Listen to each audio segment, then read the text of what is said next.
Lisa Morgan never expected her small repair shop in rural Nebraska to attract visitors from beyond the stars.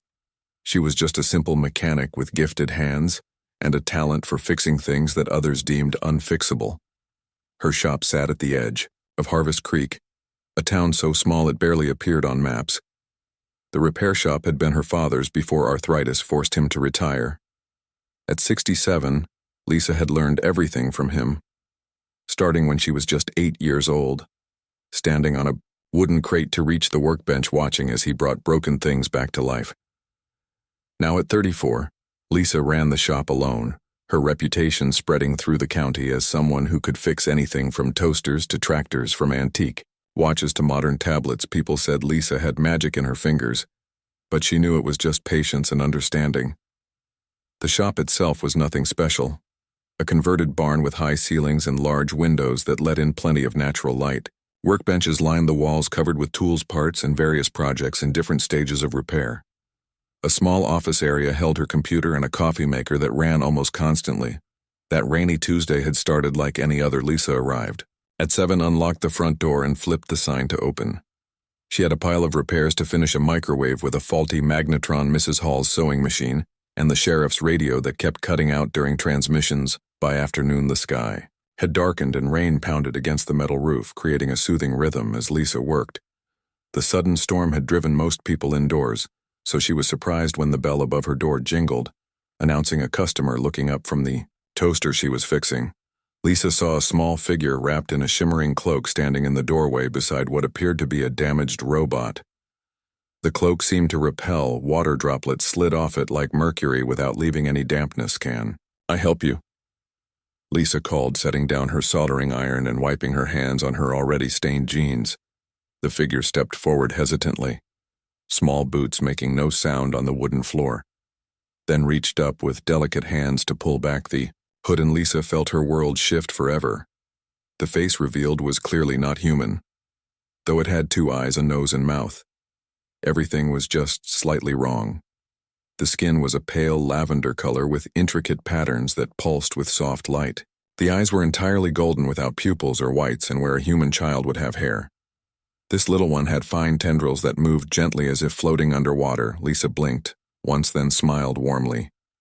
"Welcome to Morgan's Repairs," she said, as if alien visitors were an everyday occurrence. "How can I help you today?"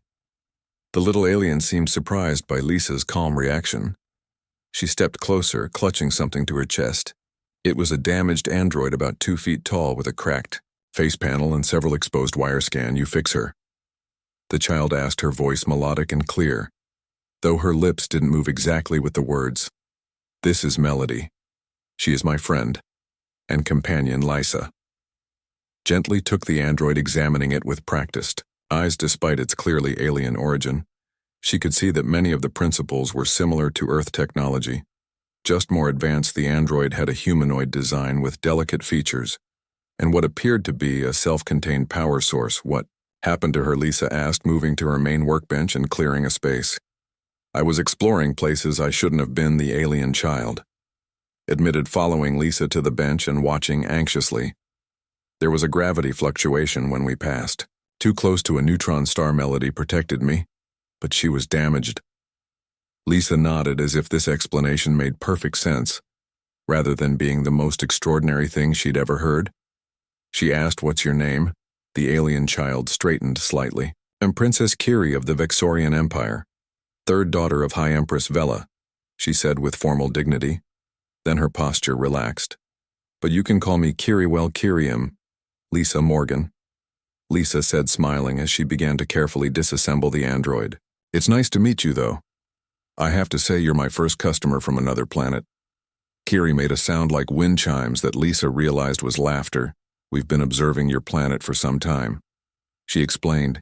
"Humans are interesting to us. You're so young as a species but developing so quickly." As Lisa worked, Kiri told her more about Vexoria, a planet orbiting a binary star system with 3 moons and oceans that glowed with bioluminescent life. She explained that Vexorians lived for centuries, aging much more slowly than humans, which was why Kiri, though equivalent to a human 9-year-old, was actually 87 Earth years old. "I snuck away from our observation vessel. Kiri admitted watching as Lisa carefully repaired the androids. Neural Pathway's mother would be very angry if she knew I was here. Aliens aren't supposed to make direct contact. Yet Lisa raised an eyebrow as she soldered a delicate connection. Yet here you are. Kiri touched one of the tools on Lisa's bench with a curious finger. I had to save Melody. She said simply, "She is my best friend." The android named Melody was far more advanced than any robot Lisa had ever encountered. Its synthetic brain contained quantum processors and crystalline memory cores that seemed to store information as light patterns rather than electrical signals. The power source was a miniature fusion cell, perfectly contained in a magnetic bottle barely larger than a walnut as Lisa worked. She asked questions about Vexorian technology, and Kiri answered eagerly, clearly delighted to have someone interested in her world. Lisa learned that Vexorians had achieved space travel over 2,000 years ago and were part of a galactic council with dozens of other advanced species. Humans aren't ready for official contact. Yet Kiri explained the council has rules about emerging civilizations. You have to develop certain technologies and solve certain social problems first, like passing a test. Lisa suggested, as she carefully realigned, the android's optical sensors. Exactly, Kiri confirmed, but some of us think the rules are too strict. Mother says humans have potential. Despite being so warlike, Lisa worked steadily for almost 3 hours, her fingers moving with precision as she repaired. Connections replaced damaged components and recalibrated systems. The rain continued outside, creating a peaceful backdrop to their conversation. Kiri proved to be curious and intelligent, asking about Earth and human life with genuine interest. Finally, Lisa reconnected the last circuit and closed the android's access panels there. She said, sitting back and wiping her brow, "Let's see if that did it." She pressed a small button at the base of the android's neck and held her breath for a moment. Nothing happened then. A soft blue light began to glow behind the eyes. The damaged face panel, which Lisa had carefully repaired, illuminated with a gentle pulse, and the small form straightened. Systems rebooting, the android said in a lilting feminine voice. Primary functions, online memory banks intact. Greetings, Princess Kiri. I appear to have experienced a shutdown. Kiri let out another chime of delight. Melody, she cried. You remember me? Of course, Princess. The android replied. I am designed to preserve core memory even during critical failure. My last record indicates we were in the tertiary observation bay when gravitational anomalies were detected. Lisa watched their reunion with a smile. The android noticed her and turned its head with a smooth motion. You are not Vexorian, it stated you repaired. Melissa nodded. I did hope I got everything right. Melody performed a quick self-diagnostic scan. Internal systems operating at 98% efficiency. The android reported better than factory. Specifications, impressive work for a level 3 civilization technician level. 3, Lisa asked, raising an eyebrow. Pre-FTL space travel. Kiri explained, you're almost at level 4. Then you'll qualify for contact. Before Lisa could respond, the bell above the shop door jingled again, and the air in the room suddenly felt heavy, charged with electricity. Lisa looked up and felt her heart skip a beat. A tall, regal figure stood in the doorway, backlit by a flash of lightning, her presence filling the small shop like a physical force, and Lisa knew instantly who this must be. The High Empress of Vexoria had come to her repair shop. 6 months after Lisa returned to Earth, her life had changed in ways both subtle and profound on the surface. She still ran her repair shop in Harvest Creek, fixing the town's broken appliances and electronics.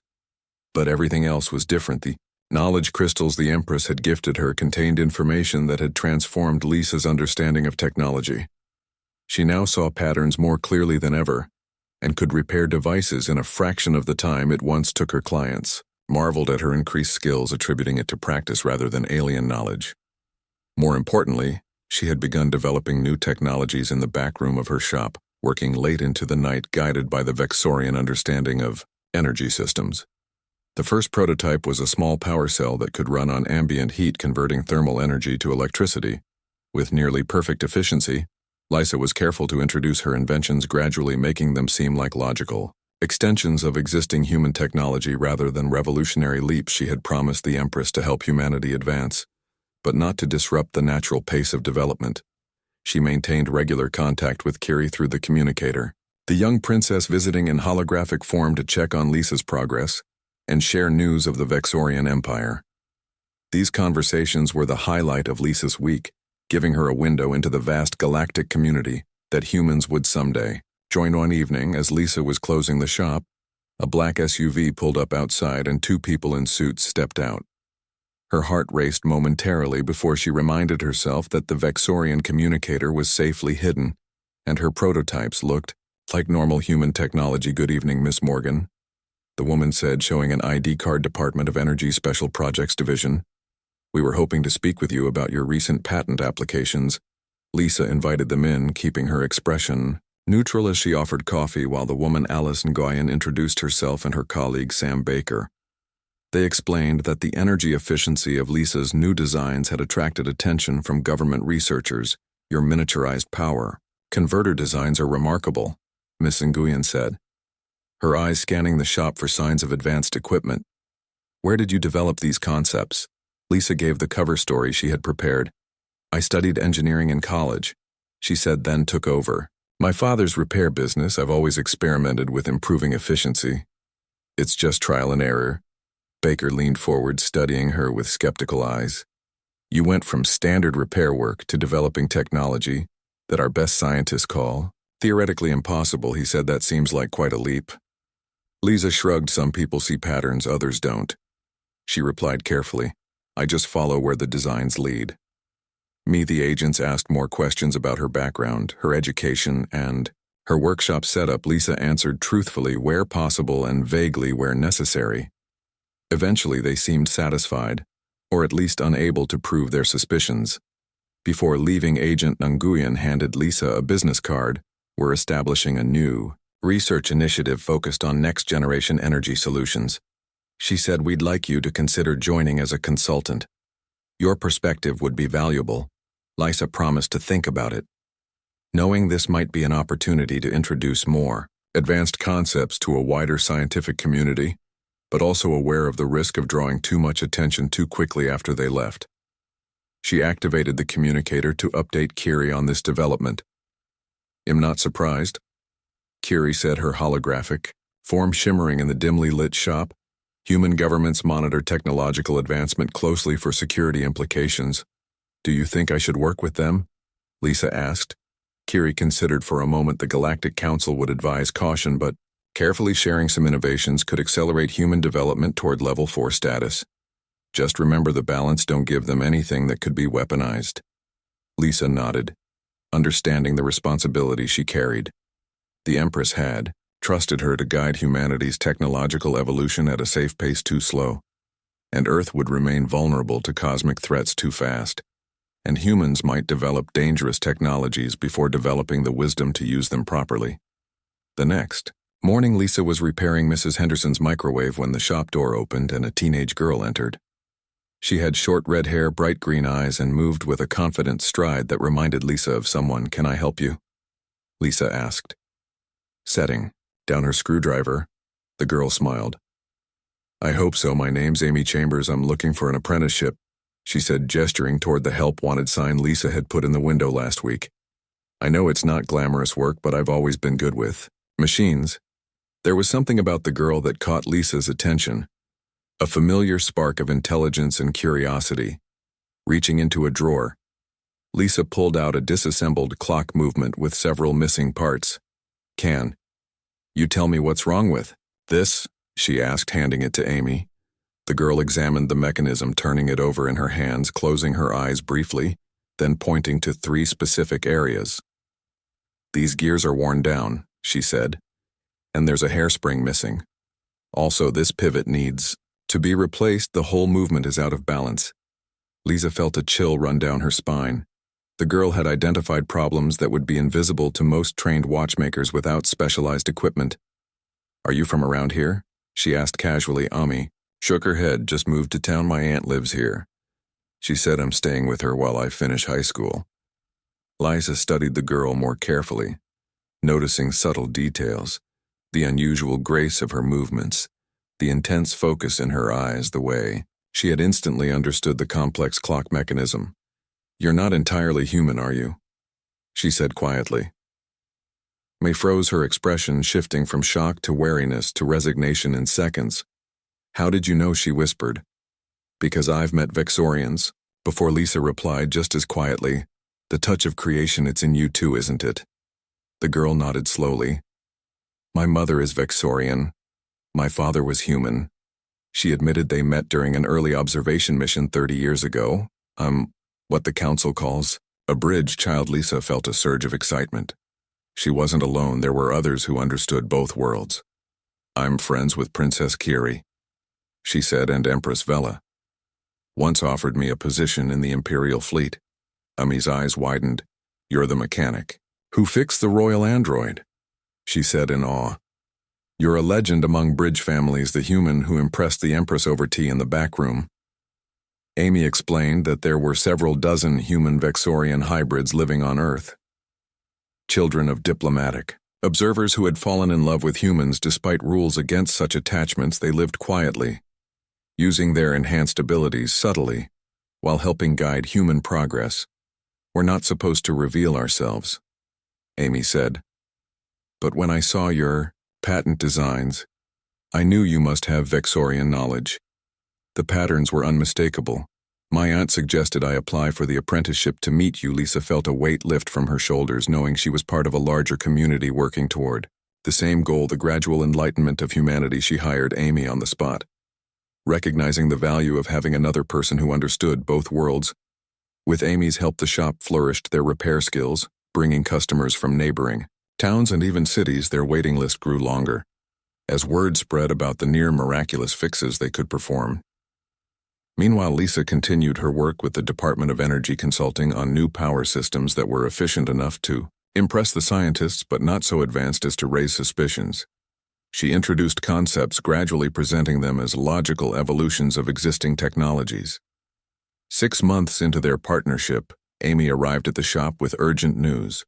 "The Galactic Council is sending an assessment team," she said as soon as they were alone. "They're evaluating Earth for potential acceleration of contact." Lisa looked up from the solar converter she was modifying. "What does that mean?" I began pacing excitedly. "It means they might offer limited official contact decades ahead of schedule. The climate crisis has them concerned. They think humanity needs a push in the right direction." Lies as heart raced at the implications. After watching Earth's development for centuries, the advanced civilizations might finally reach out openly, offering solutions to humanity's most pressing problems while carefully managing the cultural shock. "When will they arrive?" she asked. Emmy checked her specialized watch that contained a disguised alien communicator. 3 days. The advanced team wants to meet with bridge families and human allies like you to prepare. The council values your perspective since you impressed the Empress." The meeting took place in an ordinary-looking farmhouse outside town, but inside was advanced technology that shielded them from detection.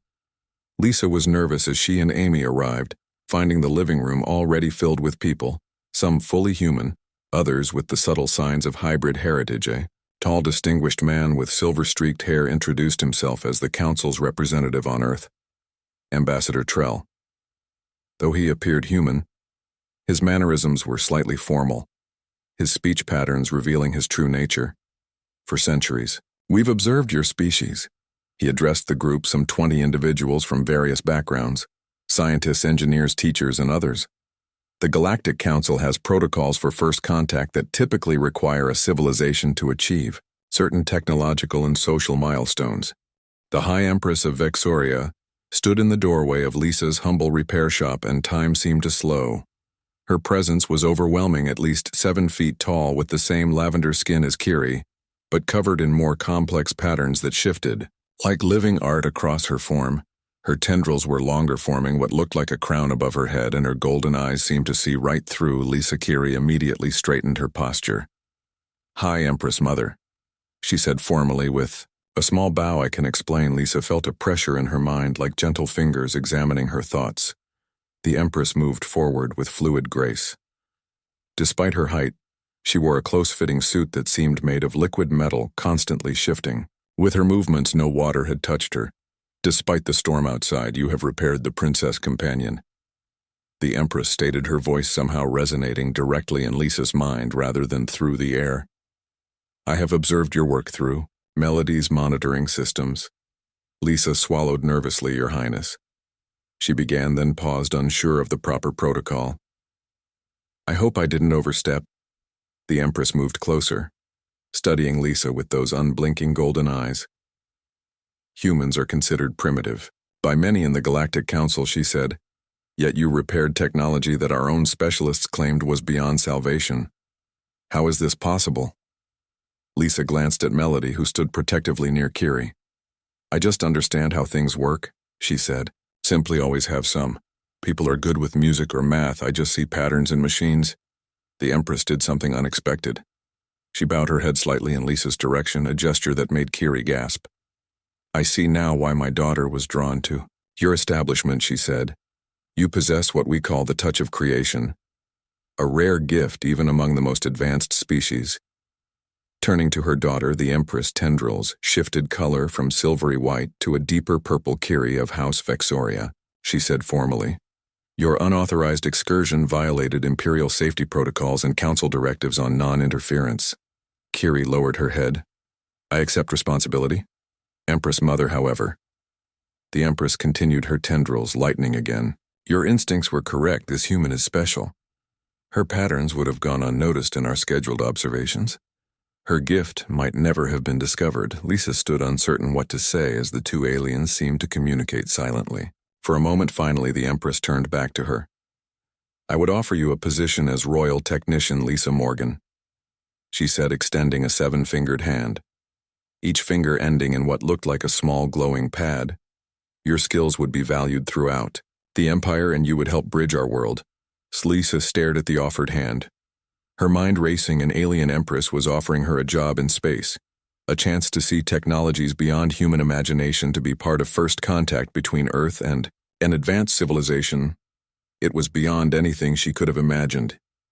Yet as tempting as the offer was, Lisa thought about her small town, her elderly father who needed her care, the community that brought her their broken appliances and trusted her to fix them, the roots she had planted here.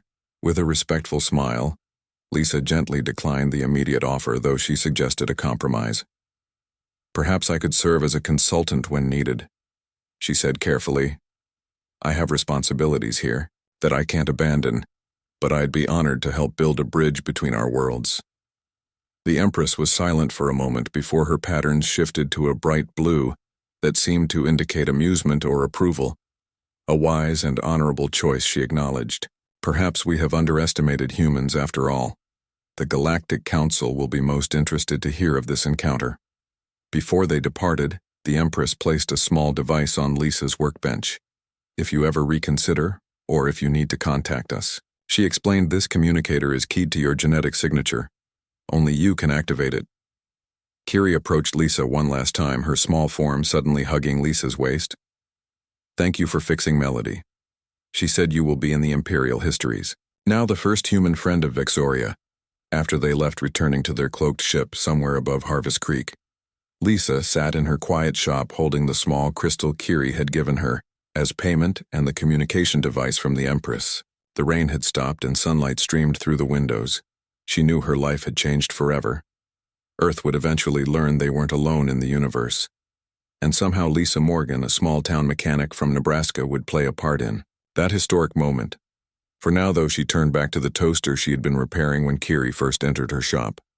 One step at a time, she thought with a smile, humanity would reach the stars eventually. But first, this toaster needed fixing. 3 weeks passed. Lisa kept the Vexorian communicator in a locked drawer, finding herself checking it several times a day. Though she hadn't activated it, she told no one about her visitors, knowing she would sound crazy even to her closest friends. Then, one night as she was closing up shop, the device began to pulse with a soft blue light. Lisa unlocked the drawer and touched the communicator. It projected a holographic image of Kiri looking anxious. Lisa, I need your help, the young princess said. Our science vessel is in trouble near your Jupiter. We can't contact the fleet. What kind of trouble? Lisa asked, her heart racing. Some kind of quantum field disruption. Melody is trying to maintain systems, but our chief engineer was injured when we hit the field, Kiri explained. We need someone who can see patterns like you do. I wouldn't ask, but it's an emergency. I'll help, Lisa said without hesitation. How do I get to you? The communicator will guide you, Kiri said. Gather any tools you think might be useful and go somewhere private. The transport has a 5-mile radius. Lisa quickly packed her best repair kit, including precision screwdrivers, specialized soldering tools, and diagnostic equipment. She left a note for her father saying she'd been called to an emergency repair job and would be back soon, then drove her old pickup truck to a deserted field outside of town, standing alone under the stars. Lisa activated the communicator as Kiri had instructed. A shimmering field of light surrounded her, and she felt a momentary sensation of falling. Then she was standing in a gleaming white chamber aboard the Vexorian science vessel. Kiri rushed forward, relief evident in her glowing patterns. "Lisa, you came," she said, taking Lisa's hand and pulling her toward a doorway. "Follow me quickly." The temporal engines are failing. Lisa followed the princess through corridors that curved in strange ways lined with technology. She couldn't begin to understand crew members with the same lavender skin and tendrils as Kiri looked at her with surprise but didn't interfere as they hurried past. They entered what must be the engine room, a vast chamber dominated by a pulsing core of blue energy surrounded by control stations. Melody was there, her small form connected to a console monitoring systems. The chief engineer, a tall Vexorian with deep indigo patterns, lay on a medical platform, while others worked frantically at various stations. The ship shuddered and the lights flickered. "The quantum field is collapsing the barrier," Melody announced, her voice now urgent. "We have 18 minutes before catastrophic failure." Kiri led Lisa to the main engineering console. "This is where the field disruption started," she explained. "Can you see the pattern?" Lisa looked at the displays, which rearranged themselves into formats she could understand as she watched. The technology was far beyond anything on Earth, but the principles, the flow of energy, the connections between systems, these were things she could grasp. There she pointed at a cascading sequence of symbols. "It's like an echo pattern feeding back on itself. Like when audio systems create that screeching sound." The Vexorian engineers looked at her in surprise. One stepped forward. "You understand our quantum field mechanics?" he asked incredulously. "Not exactly," Lisa admitted. "But I can see where the pattern breaks." She pointed to another section of the display. "This should be a stable loop, but something is interfering, creating a dissonance guided by Lisa."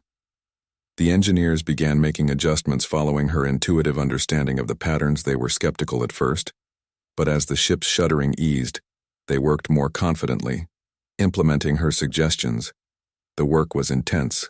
Lisa lost track of time as she directed repairs, her mind fully absorbed in the puzzle of the ship's quantum systems. She found that if she didn't try to understand the theory behind the technology, but simply focused on the patterns, everything became clear. Finally, after what seemed like hours, the blue core stabilized.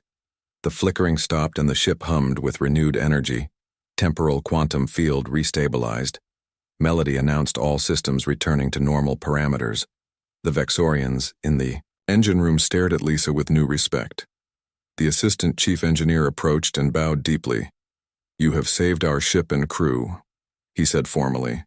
"Your name will be recorded in the ship's log with highest honors."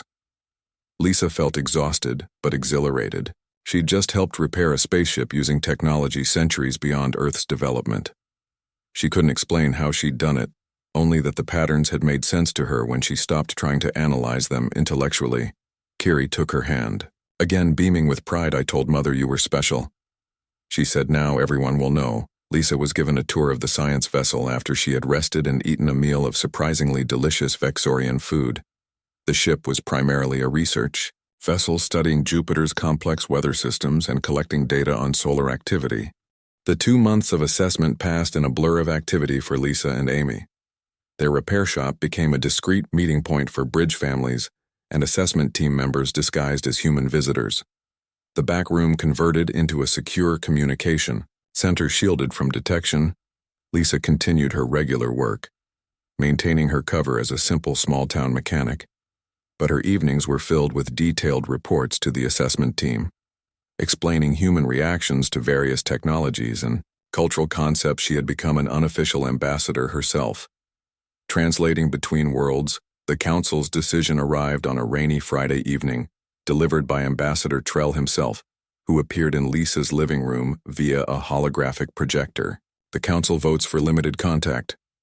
He announced, his formal tone unable to hide his excitement. 3 technological domains will be shared with humanity: sustainable energy, advanced medicine, and atmospheric restoration. Lisa felt a surge of relief. An anticipation this meant Earth would receive help with its most pressing crises, while having time to adjust to the reality of alien civilizations without the cultural shock of full disclosure. "What's the timeline?" she asked. Trell consulted a floating display, 3 phases over 7 years. He explained, first scientific exchange, then diplomatic recognition, finally cultural integration. The process begins with 12 contact points around your planet, where bridge families will facilitate introductions to key scientific and political leaders. Harvest Creek had been selected as one of these contact points, specifically because of Lisa's presence and the trust she had built in the community. She would help introduce selected townspeople to the reality of alien life, preparing them for the wider announcement that would eventually come. The next morning brought unexpected visitors to the repair shop, a delegation of 3 people who introduced themselves as representatives from a global technology consortium. Their leader, a sharp-eyed woman named Claire Davidson, spoke with the practiced smoothness of someone used to closing deals. "Morgan, your energy conversion patents have attracted significant attention," she said. "We would like to acquire exclusive rights to your technology with very generous compensation." Lisa recognized the approach for what it was: large corporations trying to control potentially disruptive technology before it could challenge existing power structures. The timing, just after the council's decision, seemed too convenient to be coincidental. "I'm not interested in selling," she said politely. "The technology should benefit everyone, not just those who can afford exclusive licenses." Davidson leaned forward, her smile tightening. "Perhaps you're not aware of the development costs involved. Bringing innovations to market requires substantial investment. Our offer would ensure your inventions reach their full potential." My watching from the counter caught Lisa's eye with a subtle, warning glance. They had been briefed about this possibility. Powerful interests on Earth would try to monopolize advanced technology, seeking profit and control rather than universal benefit. "Appreciate your interest," Lisa said firmly, "but my decision is final. I'd be happy to discuss licensing arrangements that allow wide distribution and affordable access." The visitors exchanged glances, clearly not expecting such resistance. Davidson placed a business card on the counter. "Our offer has a time limit," she said. "Think carefully about your future, Mrs. Morgan. Not everyone appreciates disruptive innovations that threaten established industries." After they left, Amy locked the door, turning the sign to close. "That's exactly what Ambassador Trell warned us about," she said. "Corporations trying to control the technology transition." Lisa nodded. "Activating the security shield that would prevent surveillance. We need to alert the contact team," she said. "This means they've identified the pattern of innovations and they'll be watching bridge families more closely." That evening, Lisa received an urgent communication from Kiri. The princess's holographic form appeared in Lisa's workshop. Looking worried, "Security breach detected," she said. "Several Earth governments have identified pattern anomalies in technological developments. The council believes someone is tracking bridge families." Lisa felt a chill run through her. "Are they coming after us?" "Not directly," Kiri replied, "but they're investigating unusual patents, scientific breakthroughs, medical advances, anything that doesn't follow expected development curves." This complicated the contact plan. If powerful human interests suspected alien influence, they might intervene either to control the technology or prevent its distribution. The careful balance the council had designed could be disrupted. Ambassador Trell called an emergency meeting of bridge families, the farmhouse now secured by advanced cloaking technology that made it appear abandoned. From the outside, 27 people gathered in the living room, their faces tense with concern. "Our timeline must accelerate," Trell announced. "We can no longer afford a gradual introduction. Certain elements of your global power structure have detected our presence and are moving to either expose or control the technological transition." A murmur of concern rippled through the room. "What does that mean for us?" asked a doctor from the nearby hospital, one of the human allies who had been brought into. The secret trail looked grim for bridge families. "It means increased scrutiny. Possible surveillance, we need to move you to secure locations until first contact is complete. Amy raised her hand. What about the repair shop? People depend on us. The ambassador nodded, understanding her concern. We must maintain appearances of normalcy. He agreed, but with enhanced security. The council is deploying protective measures around all contact points.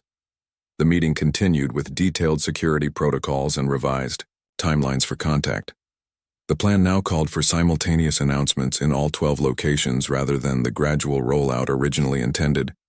Lisa and Amy would continue operating the shop, but with hidden security systems and emergency extraction protocols if needed.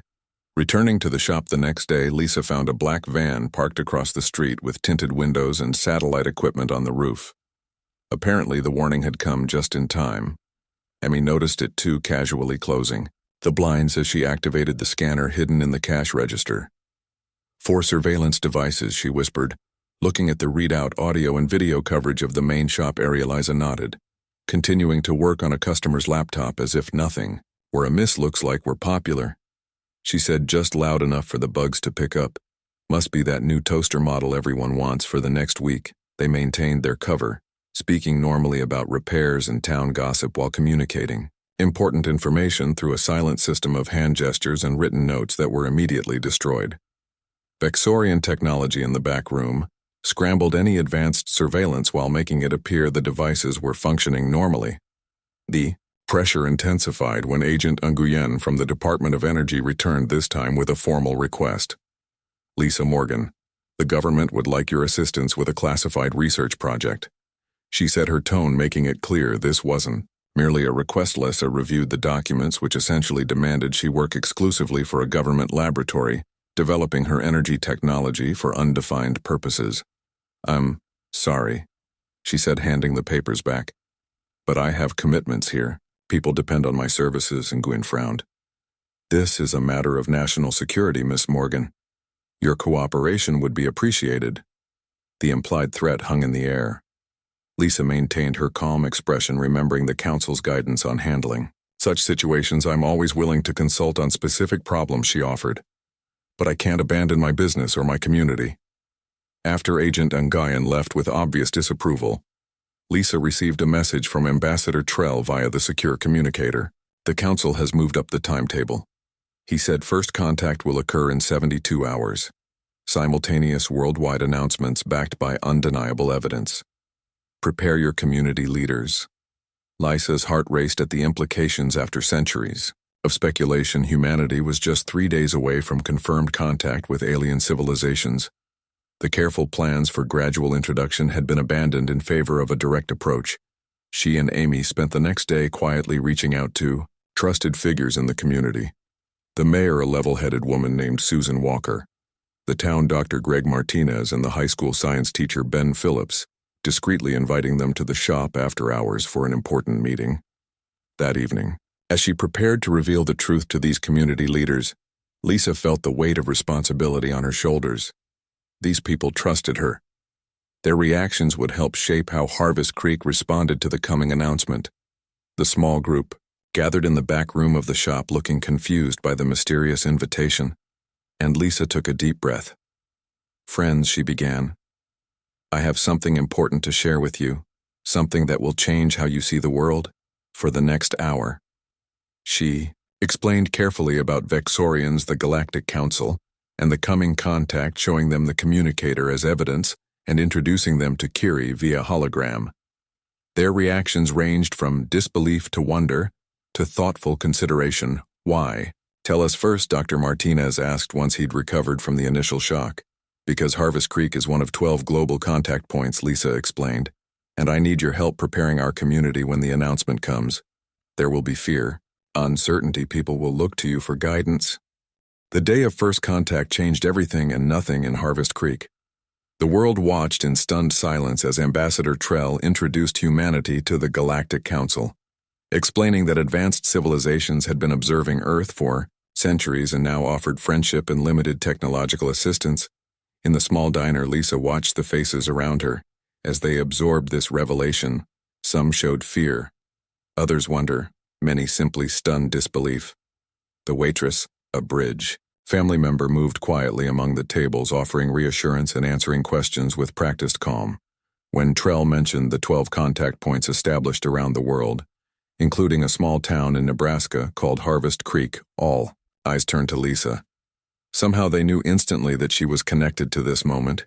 "You knew, didn't you?" old Sam Davidson asked his weathered farmer's face, showing more curiosity than accusation.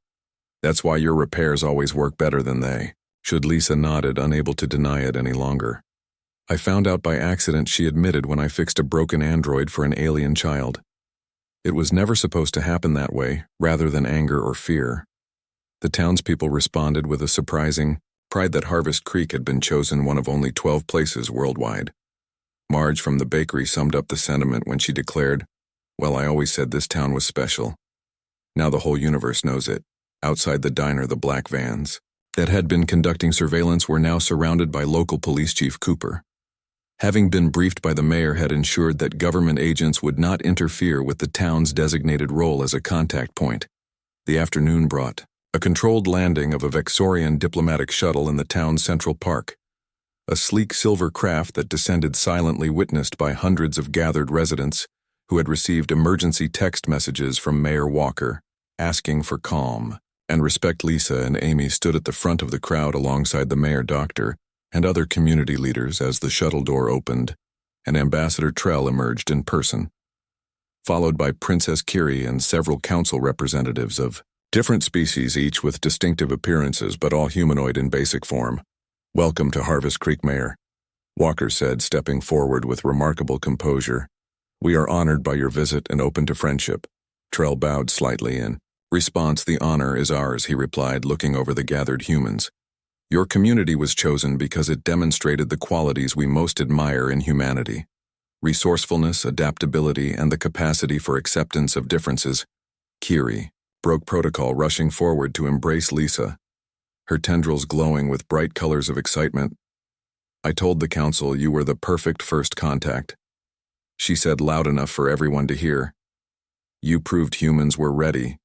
The formal meeting that followed in the town hall was broadcast globally, becoming the most watched event in human history. Representatives from the Galactic Council explained their presence, their intentions, and the carefully limited technological assistance they would offer addressing humanity's most pressing environmental and medical challenges without disrupting natural cultural development. Throughout the proceedings, Lisa found herself serving as an unofficial translator, not of language but of context, explaining human reactions to the council members and helping townspeople understand alien concepts. The skills she'd developed, fixing broken machines, proved surprisingly applicable to bridging cultural gaps. As evening fell, the initial shock began to transition into practical questions from the gathered residents. Would aliens be moving to Harvest Creek? How would the new technologies be shared? What would change in their daily lives? Ambassador Trell addressed these concerns with patience and clarity. "The council does not seek to change your way of life," he explained, "only to offer assistance with specific challenges your planet faces and to welcome humanity into the wider galactic community." After the formal meetings concluded, Kiri pulled Lisa aside to a quiet corner of the town hall, her expression more serious than Lisa had ever seen it. "The Empress requests your presence," she said aboard the orbital diplomatic vessel. Lisa felt a flutter of nervousness. "What does she want?" The young princess smiled. "Her Empress mother rarely explains her requests even to me," she said, "but I suspect she wishes to discuss your role in what comes next." That night, Lisa found herself aboard a Vexorian diplomatic vessel in orbit around Earth, escorted to a chamber with a breathtaking view of the planet below. The walls were translucent, allowing an unobstructed vista of the blue world. Turning slowly against the backdrop of star Empress Vela, entered silently, her regal presence filling the space. Lisa bowed respectfully, remembering the protocol Kiri had hastily taught her. "Your Majesty," she said, "this is an unexpected honor." The Empress moved to stand beside Lisa, gazing down at Earth. "Your world looks peaceful from here," she observed, her voice resonating in Lisa's mind as before, "though we know it is not." Indeed, Lisa agreed, "the challenges we face are substantial. That is why I wish to speak with you directly," the Empress said, turning to face Lisa fully. "You stand at a unique junction, Between our worlds, neither fully part of the galactic community nor typical of Earth humans, your perspective is valuable. Lisa waited, sensing there was more to this invitation than mere conversation. The transition your species now faces is precarious. Vela continued, many worlds have failed at this stage, rejecting outside assistance out of fear or pride. Others have embraced it too fully, becoming dependent rather than partners. The balance is delicate.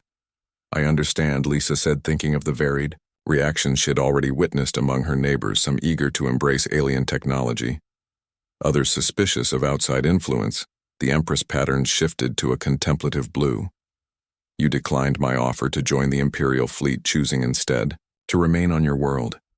That decision proved wise. Your presence during first contact provided stability that might otherwise have been absent. Lisa felt a surge of pride at the recognition, but also uncertainty about what the Empress might be leading. Toward what happens now, she asked. Vela gestured, and a holographic display appeared showing 12 points of light on a global map. These contact points will serve as cultural bridges. She explained, places where our peoples can interact freely, learning from one another, centers of cooperation and exchange. In Harvest Creek, Lisa asked, seeing one of the lights pulsing over Nebraska, it will become a primary research center. The Empress explained, focusing on energy systems, your specialty humans, and Vexorians working together to develop technology suitable for Earth conditions. If you are willing to oversee this work. The offer took Lisa by surprise. She had expected to continue her role as an informal liaison, not to lead a major international research initiative. I'm just a mechanic, she protested. The Empress made a sound like gentle wind chimes, which Lisa now recognized as laughter.